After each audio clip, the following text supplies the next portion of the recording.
नमस्कार दोस्तों, आपका हमारे YouTube channel S I Tunio में बहुत बहुत स्वागत है। आज का हमारा टॉपिक है SSC MTS previous year question 2022। 15 जुलाई 2022 को फर्स्ट शिफ्ट में जो जीएस के क्वेश्चन आए थे, आज हम उसे अच्छी तरीके से कवर करने वाले हैं। ठीक है दोस्तों, चलिए बिना रुके हम स्टार्ट करते हैं आज का अपना टॉपिक। ओके दोस्तों, यदि आप हमारे चैनल पर नए हैं तो चैनल को सब्सक्राइब करिए और दोस्तों में शेयर करिए। वीडियो अच्छी लगे तो लाइक करना बिल्कुल नहीं भूलिएगा। ठीक है दोस्तों, चलिए बिना रुके स्टार्ट करते हैं आज का अपना टॉपिक। पहला क्वेश्चन देख लेते हैं हम। निम्नलिखित में से किस राज्य सरकार ने छात्रों को मार्गदर्शन प्रदान करने और उन्हें कौशल में सुधार लाने के लिए फरवरी 2022 में प्रोजेक्ट आरोहण नामक 4 वर्षीय परामर्श कार्यक्रम की घोषणा की? बताइए दोस्तों, किसने प्रोजेक्ट आरोहण नामक 4 वर्षीय परामर्श की योजना शुरू की? किसने, किस राज्य ने शुरू की? तो हम चलिए पहला देख लेते हैं। कर्नाटक, दूसरा उत्तर प्रदेश, तीसरा असम, चौथा हिमाचल प्रदेश। बताइए दोस्तों, पहला ऑप्शन, पहला का हमारा कौन सा ऑप्शन सही होने वाला है? बताइए दोस्तों। तो किस सरकार ने शुरू करी प्रोजेक्ट आरोहण? असम सरकार ने। किस सरकार ने? असम सरकार ने। ठीक है, कौन सी सरकार ने? असम सरकार ने। ठीक है, चलिए बिना रुके स्टार्ट करते हैं अपना अगला क्वेश्चन। दूसरा, निम्नलिखित में से कौन सा खेल ग्रीष्मकालीन ओलंपिक खेलों 2020 जिसे 2021 में आयोजित किया गया में नहीं खेला गया था? पहला फुटबॉल, दूसरा शूटिंग, तीसरा हॉकी, चौथा क्रिकेट। बताइए दोस्तों, कौन सा खेल नहीं खेला गया 2020 ओलंपिक ग्रीष्मकालीन में? ठीक है, तो हमारा कौन सा ऑप्शन सही है? हमारा चौथा ऑप्शन सही है। क्या है? क्रिकेट नहीं खेला गया था। ठीक है, क्या नहीं खेला गया? क्रिकेट नहीं खेला गया था। ठीक है, आपको समझ में आ रहा होगा। चलिए अगला क्वेश्चन देख लेते हैं। क्वेश्चन नंबर 3, भारत में नवीनतम जनगणना कब हुई? कब भारत में नवीनतम जनगणना कब हुई? पहला 2021 में, दूसरा 2005, तीसरा 2011 में, चौथा 2001 में। तो क्या हुआ हमारा, इसके पहले जो जनगणना हुई थी वो हुई थी 2011 में। उसके पहले कहाँ हुई थी? वो हुई थी हमारी किस में? वो हुई थी इसके पहले वाला 2011 में। तो हमारा कौन सा ऑप्शन सही है? तीसरा ऑप्शन सही होने वाला है। ठीक है, चलिए अगला क्वेश्चन देख लेते हैं। सलहेस त्यौहार किस राज्य में मनाया जाता है? पहला बिहार, दूसरा पंजाब, तीसरा गुजरात, चौथा तमिलनाडु। बताइए दोस्तों, क्वेश्चन नंबर 4 का कौन सा आंसर सही है? तो कौन सा सही है हमारा? ये सलहेस त्यौहार, ये बिहार का त्यौहार है। कहाँ का? बिहार का त्यौहार है। ठीक है, समझ में आ रहा है? कहाँ का त्यौहार है? बिहार का। चलिए हमारा कौन सा सही है? पहला। ठीक है, चलिए अगला क्वेश्चन देख लेते हैं। 5 जुलाई 2021 में निम्नलिखित में से किसे दिल्ली पुलिस के आयुक्त के रूप में नियुक्त किया गया? पहला अतहर आमिर खान, दूसरा किरण बेदी, तीसरा टीना डॉबी और चौथा राकेश ताना। तो किरण बेदी क्या है? हमारी महिला क्या है? पहली महिला आईपीएस ऑफिसर। क्या? पहली महिला आईपीएस ऑफिसर। समझ में आ रहा है? कौन सी पहली महिला आईपीएस ऑफिसर कौन थी? कौन थी? किरण बेदी। समझ में? क्या? पहली महिला आईपीएस ऑफिसर। समझ में आ रहा है? चलिए इसमें हमारा कौन सा सही है? किसको चुना गया दिल्ली पुलिस आयुक्त? ठीक है, 2021 में। तो हमारा कौन सा ऑप्शन सही है? चौथा ऑप्शन। ठीक है, चलिए अगला क्वेश्चन देख लेते हैं। शुंग राजवंश 185 ईसा पूर्व से 73 ईसा पूर्व के संस्थापक निम्नलिखित में से कौन थे? कौन थे? पहला भागवत, दूसरा अग्निमित्र, तीसरा पुष्यमित्र, चौथा वसुमित्र। बताइए दोस्तों, क्वेश्चन नंबर 6 का कौन सा आंसर सही होने वाला है? तो कौन सा सही होने वाला है? जो शुंग राजवंश के संस्थापक थे वो थे हमारे पुष्यमित्र। कौन से? पुष्यमित्र थे। ठीक है, चलिए अगला क्वेश्चन देख लेते हैं। क्वेश्चन नंबर 7, चाल क्या है? यह इकाई दूरी तय करने पर लगाया जाने वाला बल है। दूसरा, यह इकाई समय पे किसी वस्तु द्वारा तय की गई दूरी है। तीसरा, यह प्रति इकाई समय में किसी वस्तु को वेग है। चौथा, यह प्रति इकाई में किसी वस्तु का त्वरण है। हमारा कौन सा ऑप्शन सही है? पहले ये देखिए, पहला क्या कह रहा है? पहला ये कह रहा है यदि किसी एकांक दूरी में तय लगाया जाने वाला, मतलब एकांक दूरी मतलब समझ रहे हैं? एकांक दूरी यानी क्या? दूरी एकांक कर दीजिए और फोर्स लगाइए। तो ये हमारा पहला ऑप्शन नहीं सही है। हमारा इसमें कौन सा ऑप्शन सही है? हमारा इसमें है प्रति इकाई समय। हमारा दूसरा ऑप्शन सही है। कौन सा? दूसरा ऑप्शन। कौन सा? दूसरा ऑप्शन सही होने वाला है। कौन सा? दूसरा ऑप्शन सही होने वाला है। चलिए हम देख लेते हैं कैसे सही होने वाला है।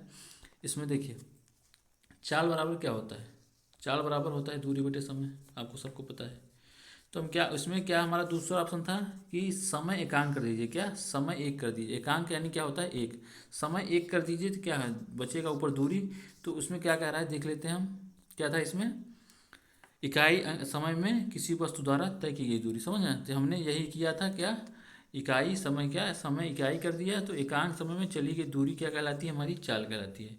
एकांक समय में चली गई दूरी हमारी चाल कहलाती है। ठीक है, चलिए अगला क्वेश्चन देख लेते हैं। क्वेश्चन नंबर 8, निम्नलिखित में से किस जानवर की रीढ़ की हड्डी नहीं होती? इंसान, दूसरा कबूतर, तीसरा मकड़ी, चौथा मेंढक। बताइए दोस्तों क्वेश्चन नंबर 8 का कौन सा आंसर सही है? तो कौन सा सही है हमारा 8वां का आंसर? कौन सा सही होने वाला है? हमारा तीसरा ऑप्शन, क्या? मकड़ी। मकड़ी को देखिए, इंसान को तो होता ही है, आप लोग को सबको पता है, कबूतर को भी होता है, तो हमारा मेढक को भी होता है, तो हमारा कौन सा ऑप्शन सही है? तीसरा ऑप्शन। ठीक है, चलिए अगला क्वेश्चन देख लेते हैं। क्वेश्चन नंबर 9, भारत के निम्नलिखित पड़ोसी देशों में से किसकी जनसंख्या सबसे अधिक है? पहला चीन, दूसरा बांग्लादेश, तीसरा श्रीलंका, चौथा पाकिस्तान। बताइए क्वेश्चन नंबर 9 का कौन सा आंसर सही है? कौन सा सही है हमारा? सबसे अधिक जनसंख्या चीन की नहीं है क्या? चीन सब जनसंख्या में सब पहला कौन है? चीन। कौन है? चीन। समझ आ गया? सब पहला कौन है? सबसे ज़्यादा जनसंख्या किसकी है? चीन की। दूसरा क्या है? भारत। समझ आ गया? और जनसंख्या घनत्व सबसे ज़्यादा किसका है? ये हमारा पहले स्थान पे हमारा श्रीलंका आता है। क्या? श्रीलंका। समझ आ रहा है? श्रीलंका था हमारा। तो कौन सा ऑप्शन सही है हमारा? दूसरा ऑप्शन। ठीक है, चलिए अगला क्वेश्चन देख लेते हैं। क्वेश्चन नंबर 10, 1986 में किस प्रसिद्ध भारतीय कथक नर्तकी को पद्म विभूषण प्राप्त हुआ था? पहला मल्लिका सालाभाई, दूसरा गुरविपिन सिंह, तीसरा रुक्मणी देवी अरुणडेल, चौथा पंडित बिरजू महाराज। बताइए दोस्तों क्वेश्चन नंबर 10 का कौन सा आंसर सही है? कौन सा सही है?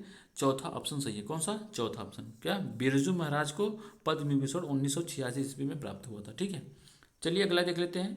क्वेश्चन नंबर 11, भारत का पूर्वी तटीय मैदान कहाँ स्थित है? पहला द्वीप व केरल के बीच, दूसरा खंभात की खाड़ी और केप कोमेरिन द्वीप, तीसरा महाराष्ट्र और केरल के बीच, चौथा पूर्वी घाट और बंगाल की खाड़ी के बीच। बताइए दोस्तों भारत का पूर्वी तटीय मैदान, क्या भारत का पूर्वी तटीय मैदान कहाँ पे स्थित है? तो हमारा कौन सा ऑप्शन सही है? बताइए क्वेश्चन नंबर 11 का कौन सा ऑप्शन सही है? तो क्या है? पूर्वी, देखिए पहले आप देखिए, क्या हम भारत का पूर्वी तटीय मैदान, देखिए हम छोटे से मैप बना लेते हैं। ये हमारी, देखिए ये भारत हो गया। ठीक है, क्या ये भारत हो गया? समझ आ रहा है? ये हमारा भारत हो गया। ठीक है, ये हमारा भारत हो गया। समझा? ये भारत का पूर्वी तटीय मैदान, समझ रहे हैं?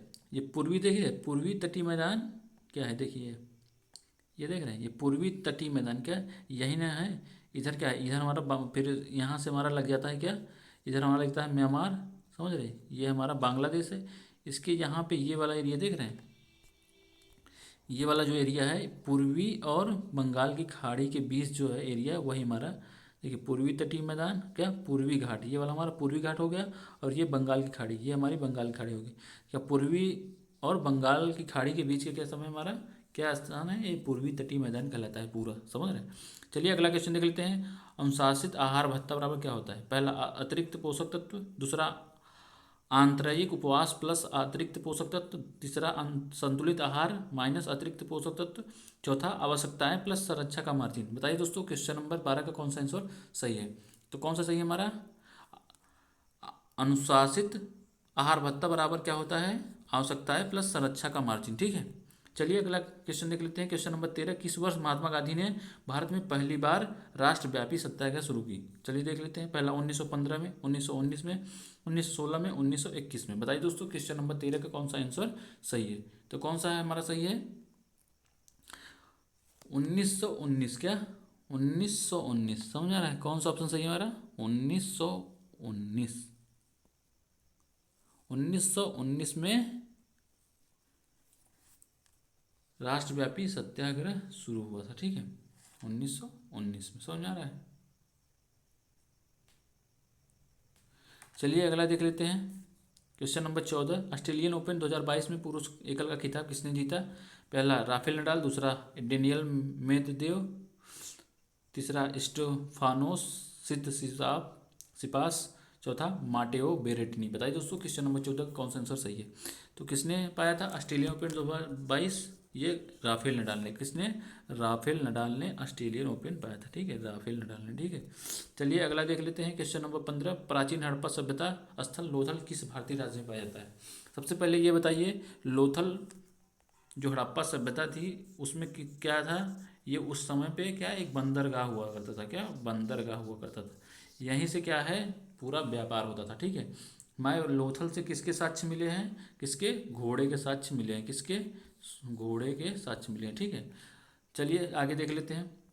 पहला मध्य प्रदेश, दूसरा गुजरात, तीसरा महाराष्ट्र, चौथा राजस्थान। बताइए दोस्तों लोथल कहाँ है? तो लोथल ये क्या है हमारा? गुजरात। क्या हमारा दूसरा ऑप्शन सही है, गुजरात में हमारा लोथल है। ठीक है, चलिए अगला देख लेते हैं क्वेश्चन नंबर 15। प्राचीन हड़प्पा सभ्यता लोथल, ये तो हो गया। ठीक है, चलिए अगला देख लेते हैं क्वेश्चन नंबर 16। निम्नलिखित में से कौन सा उपन्यास भारतीय संसद सदस्य फूलन देवी पर आधारित, क्या संसद सदस्य फूलन देवी पर आधारित है, जिसके लेखक राय मक्सहम है? क्या इसे फूलन देवी को किस नाम से जाना जाता है? फूलन देवी को बैंडेड क्वीन, क्या बैंडेड क्वीन के नाम से जाना जाता है। ठीक है, क्या बैंडेड क्वीन, समझ में आ गया? ये क्या थी? एक चंबल की डाकू थी। ठीक है, चंबल की डाकू थी उस समय। ठीक है, बाद में ये ये किस पार्टी से थी? ये समाजवादी पार्टी से सांसद हुई थी। ठीक है, मुलायम सिंह ने इन्हें टिकट दिया था। ठीक है, तो हमारा चलिए देख लेते हैं कौन सी पुस्तक है। पहला लीलावतीज डाटर्स, दूसरा outlaw India's bandit queen and me, तीसरा स्पाई प्रिंसेस, चौथा the woman new new infinity. बताइए दोस्तों क्वेश्चन नंबर 16 का कौन सा आंसर सही है? तो कौन सा सही है हमारा? कौन सा? आउटला आउटला इंडिया बैंडिट क्वीन, क्या बैंडिट क्वीन के बैंडिट क्वीन के नाम से इन्हें जाना जाता था। ठीक है, चलिए अगला देख लेते हैं क्वेश्चन नंबर 17। खानवा के युद्ध में बाबर ने राणा सांगा को किस वर्ष हराया था? पहला 1529 में, दूसरा 1531 में, तीसरा 1525 में, चौथा 1527 में। तो खानवा का युद्ध कब हुआ था? 1527। क्या खानवा का युद्ध है 1527 में? कौन खानवा का युद्ध 1527 में हुआ? वो बाबर और राणा सांगा के बीच हुआ। किसके? बाबर और राणा सांगा के बीच हुआ, जिसने बाबर ने राणा सांगा को हराया था। किसको? राणा सांगा को बाबर ने हराया था 1527 में। और बताइए 1526 में क्या हुआ हमारा? प्रथम पानीपत का युद्ध कब हुआ? 1526 में। समझ में आ गया? दूसरा कब हुआ? 1556 में। ये यहाँ हमने गलती से लिख दिया है 1556। ठीक है, बोले 1526 लेकिन वो लिख दिए 1556। ठीक है, 1556 में क्या हुआ? द्वितीय पानीपत का युद्ध। ठीक है, कितने कौन हुआ? द्वितीय पानीपत का युद्ध। ठीक है, चलिए अगला क्वेश्चन देख लेते हैं। Question number 18। भारतीय संविधान के अनुसार दिए गए मौलिक कर्तव्यों के अनुसार भारत की संप्रभुता को मानवता मानना और उसकी रक्षा करना भारत के प्रत्येक नागरिक का कर्तव्य होगा। पहला आध्यात्मिकता और एकता, दूसरा समानता और बंधुत्व, तीसरा एकता और अखंडता, चौथा स्वतंत्रता और समानता।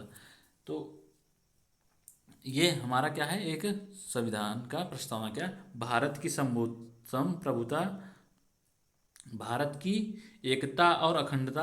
क्या? भारत की एकता और अखंडता। समझ आ रहा है? आप लोग बताइए कौन सा ऑप्शन सही है हमारा? कौन सा सही है? ये हमारा प्रस्तावना में लिखा गया। क्या? भारत की संप्रभुता और एकता और अखंडता को मानना, उनकी रक्षा करना भारत के प्रत्येक नागरिक का कर्तव्य होगा। समझ में? तो कौन सा ऑप्शन सही है हमारा? तीसरा ऑप्शन सही होने वाला है। ठीक है, कौन सा ऑप्शन? तीसरा ऑप्शन। ठीक है, चलिए अगला देख लेते हैं क्वेश्चन नंबर 19। भारत की निम्नलिखित में से कौन सी वित्तीय संस्था, क्या वित्तीय संस्था निवेशकों के हितों की रक्षा करती है और शेयर बाजार के मध्यस्थों के कामकाज को सुगम बनाती है? पहला भारतीय लघु उद्योग एवं विकास बैंक सिडबी, दूसरा भारतीय प्रतिभूति और विनिमय बोर्ड सेबी, तीसरा राष्ट्रीय आवास बैंक एनएचबी, चौथा India infrastructure finance company limited IIFCL। बताइए दोस्तों क्वेश्चन नंबर 19 का कौन सा आंसर सही होने वाला है? तो कौन सा हमारा सही है? ये जो है सेबी। क्या? सेबी है जो शेयर बाजार के मध्यस्थ कामकाज को सुगम बनाता है और सभी वित्तीय संस्था के निवेशकों की रक्षा करता है। ठीक है, सेबी। समझ में आ गया? चलिए अगला क्वेश्चन देखते हैं। Question number 20। भारत की जनगणना हमें डैश डैश के बारे में जानकारी, किस के बारे में जानकारी प्राप्त करती है? पहला प्रदूषण के बारे में, दूसरा खाद्य सुरक्षा, तीसरा जनसंख्या, चौथा औद्योगिक उत्पादन। बताइए दोस्तों क्वेश्चन नंबर 20 का कौन सा आंसर सही है? भारत की जनगणना हमें किसके बारे में जानकारी प्रदान करती है? तो किसके बारे में? जनसंख्या के बारे में। आप लोग को सबको पता होगा, औद्योगिक उत्पादन नहीं बताती है, खाद्य सुरक्षा नहीं बताती है, प्रदूषण नहीं बताती है। क्या? भारत की जनगणना हमेशा जनसंख्या बताएगी। ठीक है, चलिए आगे देख लेते हैं। Question number 21। उस्ताद अल्लाह रखा खां, क्या उस्ताद अल्लाह रखा खां निम्नलिखित जिनमें अल्लाह रखा के नाम से जाना जाता है, किस वाद्य यंत्र से जुड़े थे? यदि आप वाद्य और वादक अच्छी तरीके से याद करना चाहते हैं ट्रिक के माध्यम से, बिल्कुल सरल वे में, तो आप जाइए प्लेलिस्ट में डलिए वीडियो। ठीक है, भारत के प्रसिद्ध वाद्य वादक बाई STD ट्यूटोरियल सर्च करिएगा, आपको आ जाएगा। ठीक है, समझ आ रहा है? चलिए अगला देख लेते हैं। पहला बांसुरी से संबंधित है, दूसरा तबला से, तीसरा पियानो, चौथा सरोद। तो किससे संबंधित है? उस्ताद अल्लाह रखा खा। कौन? उस्ताद अल्लाह रखा खा। 21 का हमारा कौन सा सही है? ये क्या है? तबला से संबंधित है। किससे? तबला से। ठीक है, समझ में आ रहा है? चलिए अगला क्वेश्चन देख लेते हैं। क्वेश्चन नंबर 22, चट्टानों की परतों में मृत पौधे और जंतुओं के अवशेष कहलाते हैं। पहला खाद मनवर्स, दूसरा अवशेष रेमनेंट, तीसरा जीवाश्म फॉसिल, चौथा फफूंदी मोल्ड। बताइए दोस्तों क्वेश्चन नंबर 22 का कौन सा आंसर सही है? चट्टानों के जो चट्टान, जैसे ये देखिए लेयर है चट्टान, इनके बीच जो फंसे हुए जीवाश्म होते हैं, क्या होते हैं? अवशेष। अवशेष होते हैं वो क्या कहलाते हैं? जीवाश्म कहलाते हैं। क्या अवशेष होते हैं वो जीवाश्म कहलाते हैं कि खाद कहलाते हैं, अवशेष कहलाते हैं, फफूंदी कहलाते हैं? बताइए दोस्तों कौन सा ऑप्शन सही है? क्वेश्चन नंबर 22 का कौन सा ऑप्शन सही है हमारा? कौन सा सही है? तीसरा, जीवाश्म कहलाते हैं। क्या अवशेष जो है वो जीवाश्म कहलाएंगे। ठीक है, चलिए अगला क्वेश्चन देख लेते हैं। ग्रेट ब्रिटेन यूनाइटेड किंगडम की संसद का एक अधिनियम जिसके तहत 1947 में ब्रिटिश भारत और पाकिस्तान के दो नए स्वतंत्र प्रभुत्व में विभाजित किया था। समझ रहे हैं? तो ग्रेट ब्रिटेन का वो कौन सा अधिनियम था जिसके तहत 1947 में, क्या 1947 में भारत और पाकिस्तान अलग हुए थे? क्या भारत और पाकिस्तान अलग हुए थे? ठीक है, चलिए देख लेते हैं हमारा ऑप्शन कौन सा सही है। चलिए पहला, भारत सरकार अधिनियम, गवर्नमेंट ऑफ इंडिया एक्ट, दूसरा औद्योगिक विवाद अधिनियम, इंडस्ट्री डिस्प्यूट एक्ट, तीसरा भारतीय स्वतंत्रता अधिनियम, इंडिपेंडेंस एक्ट, चौथा रॉलेट अधिनियम, रॉलेट एक्ट। बताइए दोस्तों क्वेश्चन नंबर 23 का कौन सा आंसर सही है? क्वेश्चन नंबर 23 का कौन सा आंसर सही है हमारा? कौन सा सही है हमारा? भारतीय स्वतंत्रता अधिनियम के अंतर्गत भारत और पाकिस्तान को अलग किया गया 1947 में। ठीक है, चलिए अगला देख लेते हैं। क्वेश्चन नंबर 24, अप्रैल 2022 तक उपलब्ध जानकारी के अनुसार निम्न राज्यों में कौन में विधान परिषदें मौजूद हैं? पहला उत्तर प्रदेश, बिहार और महाराष्ट्र, दूसरा छत्तीसगढ़, दिल्ली और गोवा, तीसरा मेघालय, पंजाब और गोवा, चौथा तमिलनाडु, पश्चिम बंगाल और गुजरात। तो देखिए उत्तर प्रदेश में क्या है? मौजूद है, ये आपको पता ही होगा। उत्तर प्रदेश में क्या है? एमएलसी यहाँ चुनाव होता है, आप लोग पता होगा। बिहार में भी होता है, तो महाराष्ट्र में होता है। तो हमारा पहले ऑप्शन सही होगा। कौन सा? पहला ही ऑप्शन सही होगा। चलिए अगला देख लेते हैं। क्वेश्चन नंबर 25, टी बाल सरस्वती निम्नलिखित में से किस भारतीय शास्त्रीय नृत्य से संबंधित थी? पहला कथकली, दूसरा मणिपुरी, तीसरा कथक, चौथा भरतनाट्यम। बताइए दोस्तों क्वेश्चन नंबर 25 का कौन सा आंसर सही है? तो कौन सा सही है हमारा? क्वेश्चन नंबर 25 का आंसर कौन सा सही है हमारा? ये टी बाला सरस्वती जो है, टी बाला सरस्वती, ये भरतनाट्यम से संबंधित है। किससे? भरतनाट्यम नृत्य से। ठीक है, आप या शास्त्रीय नृत्य और लोक नृत्य अच्छे तरीके से याद करना चाहते हैं ट्रिक के माध्यम से, तो आप जाइए, प्ले लिस्ट में डली है वीडियो। ठीक है, आपको बिल्कुल अच्छी तरीके से मैथ में प्रैक्टिस कराई जा रही है। आपको मैप का क्लास बहुत अच्छी तरीके से, आपको जाइए प्ले लिस्ट में, मैप का क्या, मैप का क्लास बहुत ही विधिवत तरीके से शेड्यूल वाइज डेली आपको एक क्लास मिलेगी। आप जाइए बिल्कुल अच्छे से पढ़िए। ठीक है, चलिए आज के लिए बस इतना ही, फिर मिलते हैं नेक्स्ट वीडियो में। ओके दोस्तों, चलिए आज के लिए इतना ही, बाय बाय, जय हिंद। यदि आप